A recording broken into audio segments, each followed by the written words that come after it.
microphones are on.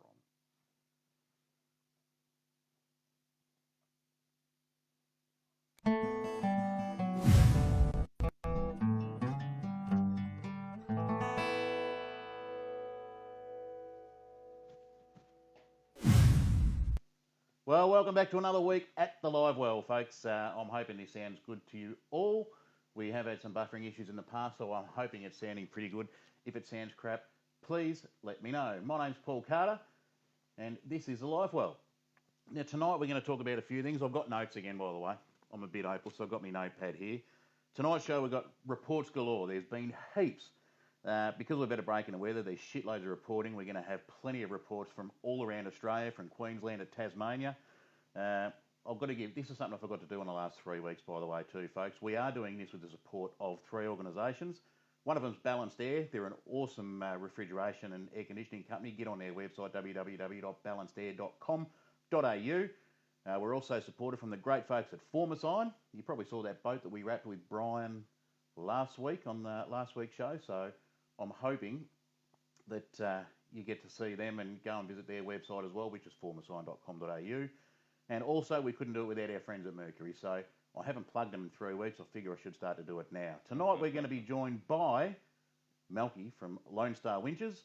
And before I get into that, I've got to say, I got a message last week, and this came after the show, and apparently, folks, I was derogatory to women.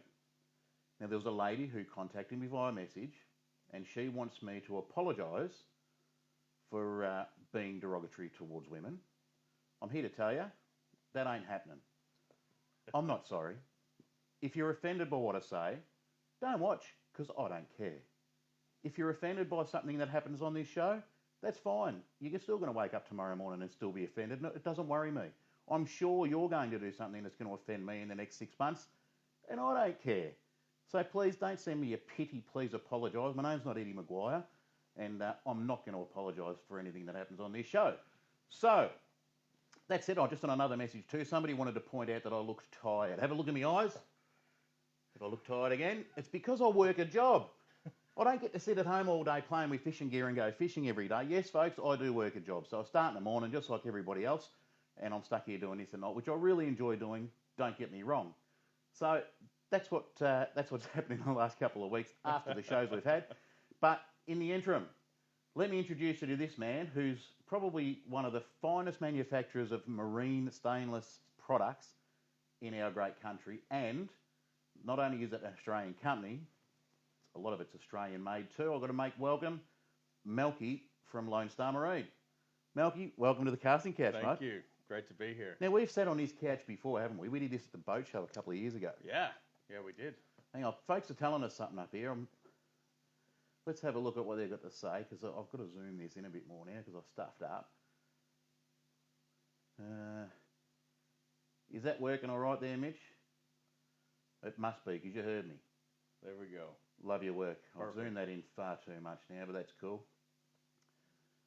Let's get back to talking about winches for a second. So, Malki's been making products in Australia for a little while now, and they're a pretty damn good product. By the way, no catch for comment. Did you pay me to come here tonight? No. I just liked the bloke, so I thought I'd have him on this show. Matter of fact, you gave me beer. I gave him, believe it or not, I gave him beer. Yeah.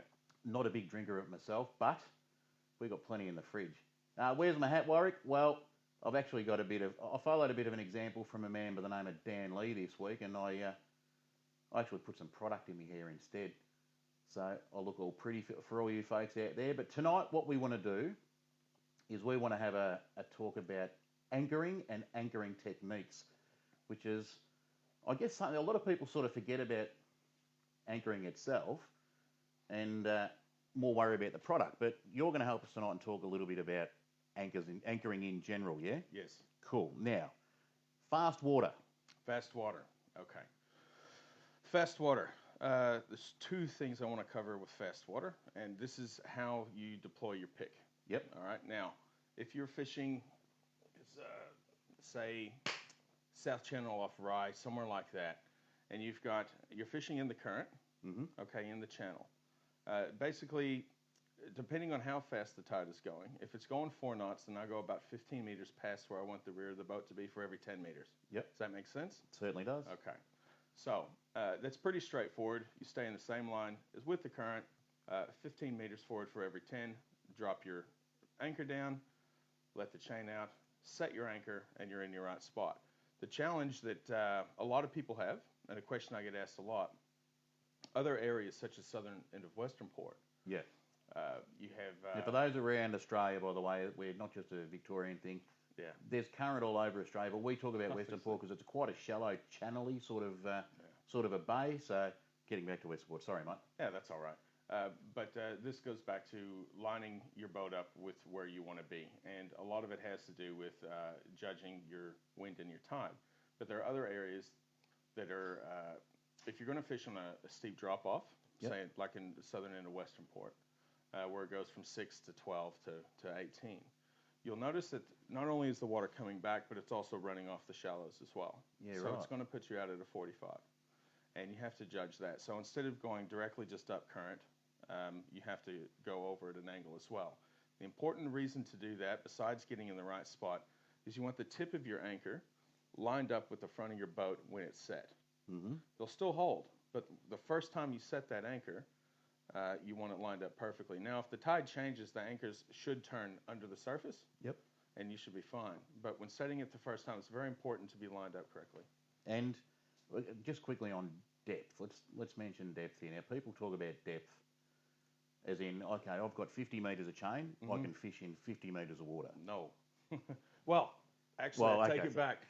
If you're in Port Phillip Bay snapper fishing, and with no wind and nothing like that, you can anchor with a piece of rope and a house brick sometimes, and you don't need that extra sort of rope and chain capacity. But you know, the old school of this was a 7-to-1 scope, 7-to-1 ratio. Yep. I think that was back more with sailing vessels and you know, different sort of anchors and roads. The common one now is a 3-to-1. I don't know anyone that regularly uses a 3-to-1. I certainly don't. And if you need a 3-to-1, it's usually the weather's too bad. But you need to have a 3-to-1 capacity on your drum or in your boat for where you're going to fish. So if you're going to be fishing in 20 meters of water, you need at least 60 meters on your. So for those that are going to, you know, let's say you just gone to JV Marine, picked up yourself a brand new 5-meter Quintrex, and you decide, I'm going to go and fish. Excuse me, the deep reefs out off Barwon and try and jig for kings. Yeah. But I want to anchor in 50 metres. Well, the first thing you do is you take that cheap spool of rope that they gave you and throw it in the bin. Go get some good stuff, even if you don't have a winch on your boat. But you need a good a 3-to-1 ratio, just in case. So if you're in 50 metres, theoretically, you should have at least 150 metres. Theoretically. Theoretically. This is not an exact science, but theoretically, you should. The size of your boat also makes a big difference as well. How so? Well, the smaller your boat, the less rope and chain you need in that sort of instance. Oh, there you go. So obviously the weight and the disbursement of your hull, and there would be an exact science to it, something that And I'll tell you something else as well. The weight of the boat sometimes doesn't have as much to do as people think. Because a light tinny that's more on top of the water, you'll have more motion in your road as it gets kicked around in a heavy-hauled boat. So, there you go. It's all a bit of fun. Now, we're going to talk about the difference between sand and not mud, but reef. So, when you're anchoring in sand, obviously you might have a little bit of drift, or you shouldn't. Or you shouldn't, but any anchor can slip. Yeah. You shouldn't, though. Sand is actually one of the better substrates to anchor in. Sand is? Yeah, sand is quite good. If it's packed in well, if it's true sand. If it's that nasty, slimy, mucky mud, that's a different story. We made anchors specifically for mud because that's what we have here locally, and mud is the hardest thing to anchor in. It's the hardest substrate to set your pick in and keep it set, and that happens to be what we had. So we put our attention into making anchors that are good for mud, specifically. What's that one called? That's the MMX, the one we do now, the Mud Magnet Max. Mud Magnet Max. Yeah. I knew a girl we used to call the Mud Magnet. Oh. We won't go there, though. Tell me that later. I've been derogatory to women enough already. So, if you're in reef, how does that work in comparison to sand? So, if you've got one of your mud magnets, for example, how well is that holding in reef? Is it going to pull my anchor winch off the front of my boat? You know what? Any anchor will hold well in reef. Getting it back out? is the problem. The MMXs that we do have a slide in the handle in case you do hang it up. You have a pretty good chance of getting the anchor back. But if you know you're going to be fishing in heavy reef and you plan on anchoring in heavy reef, use a reef pick. That's what they're made to do. You can straighten them out and re-straighten them. So how easy is it to change between anchors? Let's say I've got a reef pick and a thing, and I've got my anchor winches. It's not that difficult. It's just a little bit of foresight. It's a lot easier to do at the ramp than on the water. Yeah. So you just let a little bit of chain out, take your D-shackle off, do a swap. Just for those that may or may not know, I have a boat that sits outside of my house. It doesn't travel much further than the front of my house. Let me give you the tip at the moment because work's been pretty busy. But I have an anchor that's still wrapped in plastic. Yeah. And my rope is still wrapped in plastic with a plastic clip. So I'm far from an expert on anchoring. Yeah, well, that's okay. Now, there is legislation in Australia that says you do have to carry an anchor on your boat. Is that correct? You certainly do. Yes, you do. And how much of an anchor or rope do I need to have? I believe you're supposed to have 50 meters. 50 meters of rope with some chain. The anchor size, though, isn't in the legislation, as far as I know. So for the folks that have been in my boat, they'll know I do keep an anchor on the boat. It's this big, and it folds up into a little sleeve. They use them for kayaks, but it's an anchor. There you go. Well, at least next time you see me, check my anchor out. You'll have a great laugh. Well, you're a lure fisherman anyway. That's it. Look, and to be honest, even if I did have one of those dirty great big anchors on my boat, I wouldn't use it much because I'm a drift fisherman and I fish under electric motor most of the time. Yep. But that said, my boat's called what they call a crossover boat, a centre console, which, I can go 70 k's offshore and target tuna and marlin and whatever else, but I can also stay inshore and fish for snapper and whiting and so forth. Mm-hmm. So an anchor, yes, would come in handy for me. But I've got a big fat gut for a reason, and it's because I'm super lazy. So if I've got to pull an anchor up and down, I'm going to get a bit annoyed and I'm not going to move as much, which is why... That's why I'm in business, mate. You guys are in business.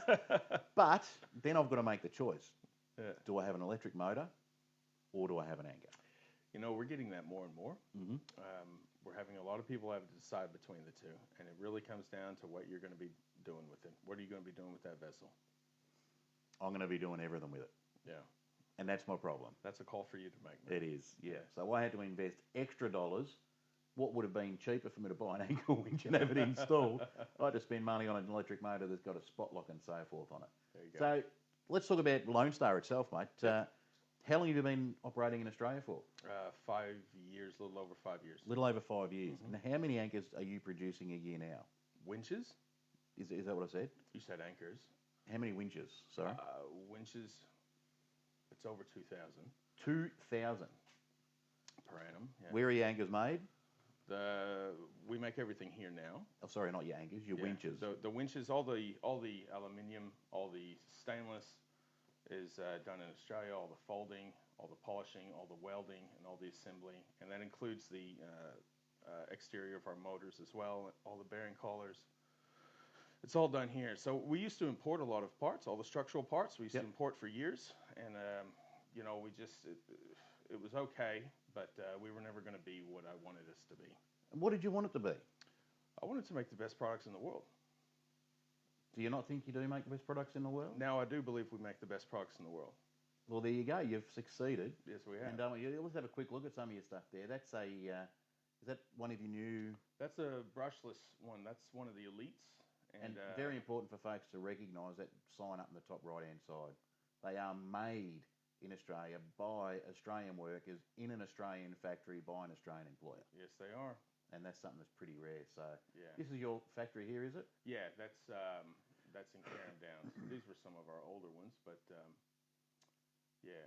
Everything's got the Lonestar product. This I want to point out to people. Yeah. You get a big thing with water ingress, and you've got them guaranteed, yeah? Yes, we did. Now, that one that we just saw up there was our Gen 3 series that we released about 3.5 years ago, and now we've moved on to the GX series. Yep. The GX series and the Elite series have all the Australian parts in them. But we've also upgraded to, in the GX series, Italian-made gearboxes and things like that. But all these motors, even the motors, are assembled in our factory. So there's your blokes there. Yeah. There's Jordan and Chris. Not a little Asian sweatshop. Nope. I've got one going inside. She's awesome. She is awesome. So Where are you guys located now? You're in... We're on Malibu Circuit in Carrum Downs as our head office. Yep. But we do distribute all over the world, and we've got an excellent distributor in New Zealand, and we have a distribution hub in Texas where I'm from, and we've had that there for about. So you got them shipping back home now? Yeah. We imported you, and now you're exporting pretty much back to them. Yeah.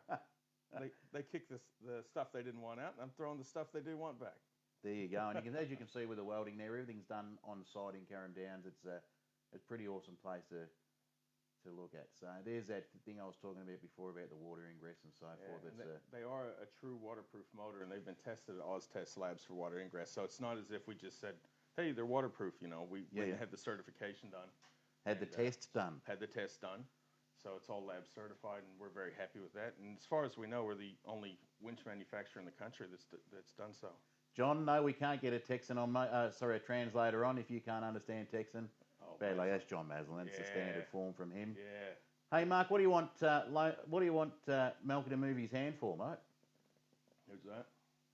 Mark Gambetti. Malki, move your hand, please. Where am I supposed to move him to, mate? Huh? And my hairstylist is me with my eyes still are shut in the morning. So, yeah. Mitch, good to see you, you legend. There you go. Everyone's floating about there. Brian Sanders, good on you, Brian. It's great having your show. I'll get you back on the couch again soon, mate. And look, at one of the things we do with this live stuff, it is great that I can actually, you can say whatever you like, actually, and I can answer back. So I'm really excited to be able to engage with the audience in that way. Now, I was going to do a review tonight on a product that, believe it or not, folks, that is a box. Now, these are made from a company in Japan called Dress. Now, the reason why I sort of looked at these, I actually used to distribute this product. I won't hide from the fact I don't do it anymore. That's why I've got a few laying around still. I got these because when I go tuna fishing, I always, at the end of the day, have a whole heap of wet and salty lures and had nothing to do with them, but I didn't want to have a dirty, great big box on my boat. So I got this, and it doesn't look like a box until you sort of do that to it, and now it's a box. Now, I sold a heap of these things. If anyone in Victoria wants to get a hold of one, just knock those sides in, whip over and see Mick at Hooked on Bait and Tackle in Hoppers Crossing. He's probably the only person that's got a few of these left. And one of the best things is that when I get home, I can open that up, I can hose all my lures off, and the water runs out the side. I shut the lid so my dog doesn't eat them. And I'll come back in a couple of days and it's all dry and all the salt water's gone. And it doesn't take up a shitload of space on your boat. So they're really handy to have if you don't want to have a heap of space. The other thing is too, if you do want to take some gear out of your boat and put it in your car when you're staying overnight somewhere, you can just pop these up, drop your gear in, whack them in the car, lock it away, take your gear out in the morning, drop them back down. You're not taking up any space. That's an awesome idea. So that's a Dress. A lot of people have said to me, what's that big sticker on the back of your car? You know, you're a fashion designer now. No. Dress make fishing products, and that's one of their products. Where are we up to? Oh, I've got to do reports, but before we do reports, what time is it? Jeez, that went quick. Before we do reports, folks, I'm going to put a quick video on, and while you're watching it, please excuse my English, because I am in Japan and I forget sometimes that I speak English and not Japanese, and I sort of start going as a cross in between. So, enjoy the footage.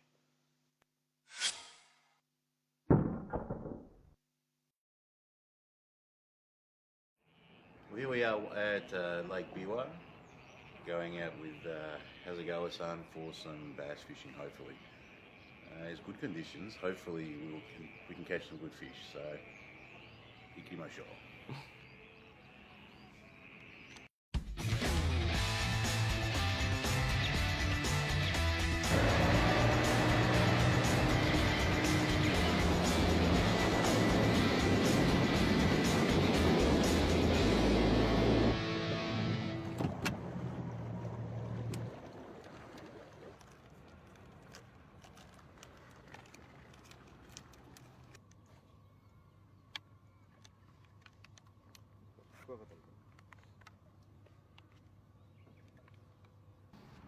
With this, because it's such a big worm with such a big edge, when you get bite, you strike or let it. ああ、これあれっすよね。ある程度食わした方がいいんですよね。うん。Yeah, after the So you wait. yeah, wait for a little bit to and then.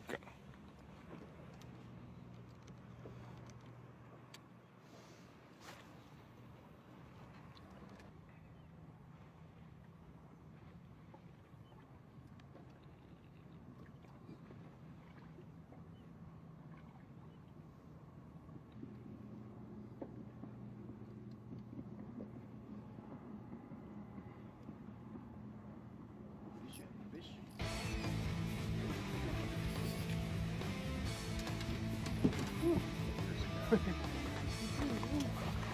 浜持ってこなかったらハンドランニングだね。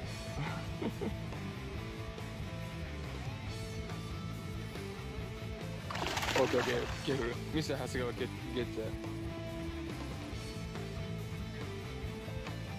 Oh, まあいいサイズじゃないですか。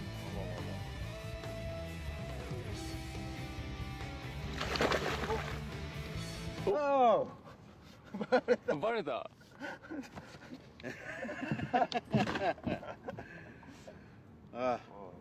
First cast, fish gone. That's fishing.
Okay, yes, okay.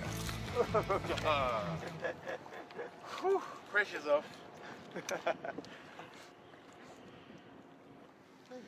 Oh, one bass.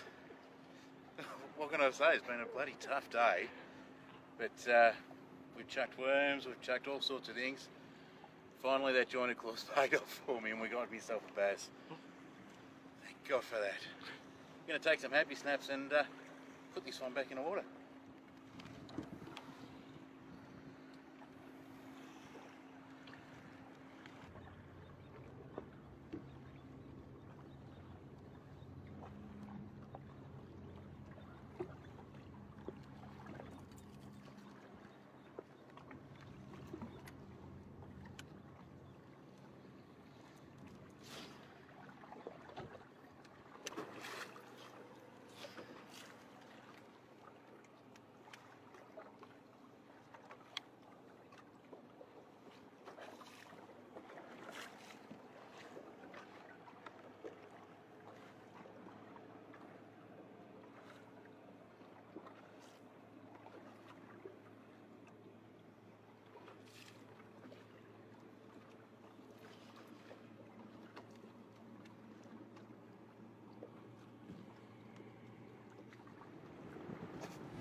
キラッターだな。ドンってバイズが来た後全然軽かった。よいしょ。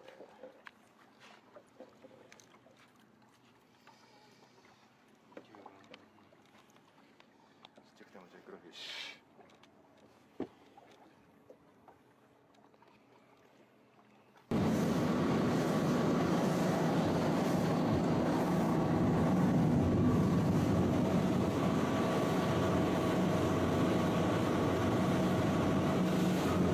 Yeah, cabrata fish. A what? Cabrata. Oh, Cabrata fish. I thought you meant said a couple of other. Couple of other. Right. Yeah, if you can. Well, That would be nicer. just a few? Huh? Just a few? Yes, few big fish, please. Okay.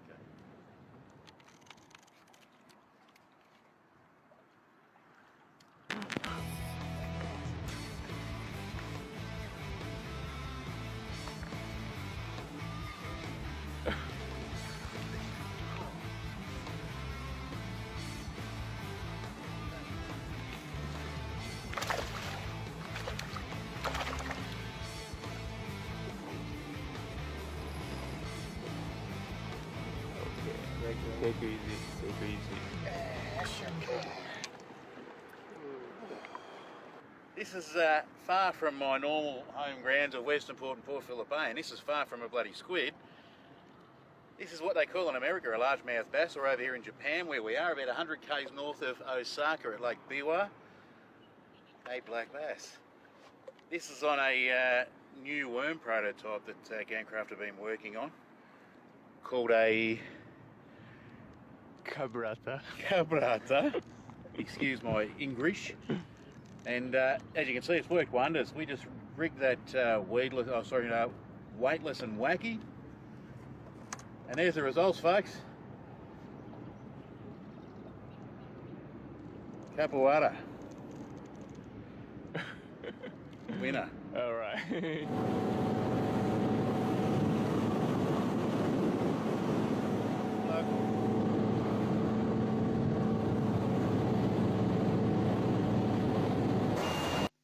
Alrighty, I'm going to cut it a bit short there, folks, because I am running a bit low on time.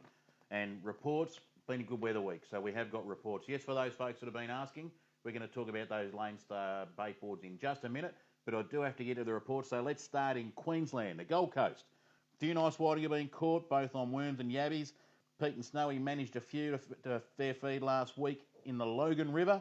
They're also firing in, I'm going to try and say, Canepa Passage, Jacobs Well, Shoals, Bedrooms, Tiger Mullet Channel, Coomera River, Pimpana River, Paradise Point, Wavebreak Island and Sandbanks. The Sunshine Coast, Old Woman Island. I think I've been there before. It shares a neighbourhood with Gilligan. Has fished well for snapper, sweetlip and the odd tuna and mackerel. Let's go down to the Fraser Coast. Oh, mate, Spiro Spiropoulos, if you're watching, mate, I know you're up there at the moment. Scarlets, winter coral trout, cod, sweetlip, snapper, trevally, golden trevally, tea leaf trevally, bludger trevally, diamond trevally, and all the others. Some black marlin have been spotted in close around the bay. You people need to get a real life and get a job. I tell you what, you've got too much fishing going on up there. Now, Tasmania, the Tasmanians have done a great job of a report this week. They've even given us photos. Thanks very much to Kelly Hooch Hunt, so I'll just whip over to those. This one is one that Kelly picked up, and where'd you get that, Hooch? He found that lurking around the 4th. This is young Bryce Purton, who picked up a nice little West Coast brown. For those in Victoria and New South Wales, opening a trout season started last week for our friends in Tasmania, so these are all legit fish. This is Nathan Scatchard. He fished the Bastion Dam outflow, and he's picked up a stonker. That's a really nice looking fish, that one. Actually very clean out of that nice, clean, frothy water behind him. This one is Graham Purton. Now, this thing looks a bit interesting, actually. It's pretty dark, that fish. There's not a lot of pattern to it. Great looking fish, but out of really dark tannin water, which would probably explain that colour. And this one here is one that was picked up by Dwayne Evans in a northwest river, fishing with plastics from a rapid.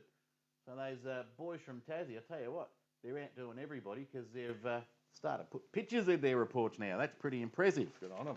On to the next page. Let's go from Queensland, Tasmania. Now we're going to go to WA. The rock walls at Hillary, they've been getting some decent land-based snapper. Now, people from WA, correct me on this.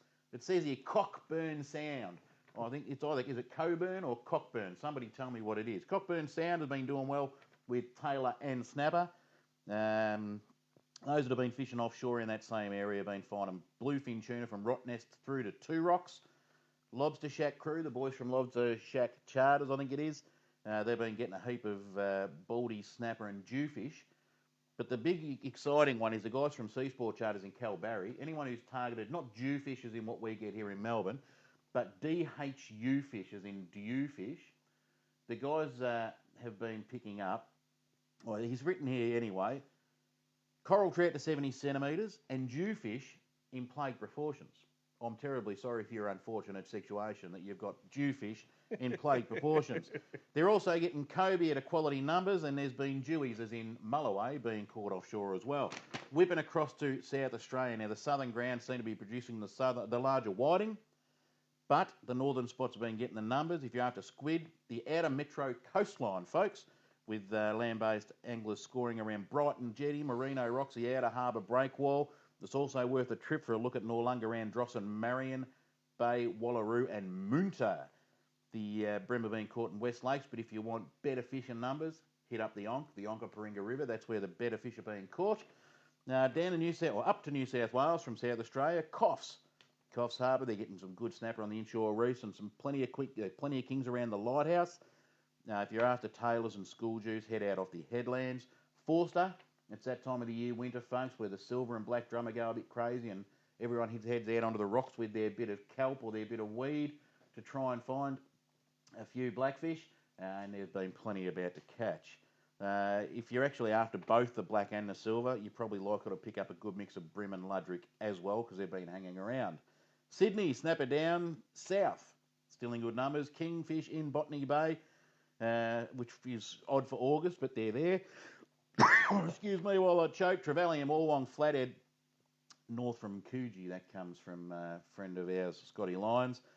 Was hoping to have a report, Nina Slemon, if you're watching. You went fishing last night, did this big thing on Facebook Live saying how you were going to smash the dews and smash the squid. I haven't heard from you, bud. Did you catch any fish at Wharf? Come and let us know. Now for Victoria, it's pretty much a standard fare we talk about every week, but we've got a bunger chucked in here. The gummies have been going stupid. The gummy sharks in both Port Phillip and Western Port and offshore. Darren Hamilton Moore whipped out last week and he picked up 2 good ones. One, bottom the scales out at 30 kilos. That's a pretty tidy gummy. And the second gummy of the day was a respectable 16.8 kilograms. I've got to go back to South Australia for a bit, actually. I've got to mention this one. Thanks, Bruce Badley, for letting us know, too, that this fish here, have a look at this ripper. This came from Port Augusta. So we all know the power station at Port Augusta has been there for years. This one got Elko Angry Bird colour. So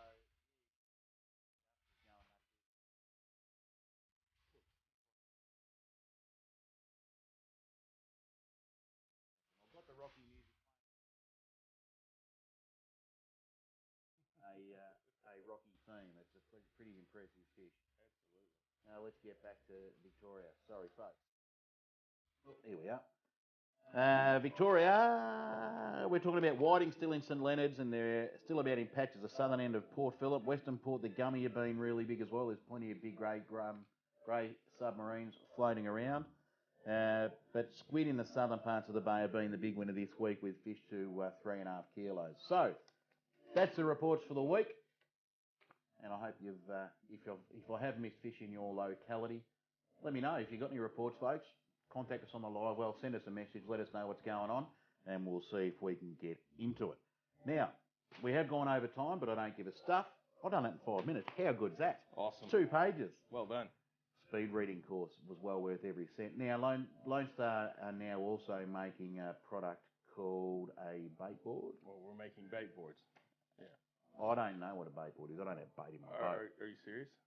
My boat is, I'll tell a lie, my boat's 3 years old now and I've had 1 bag of pippies in it. And I was fishing with John Cahill that day, actually trying to catch some whiting.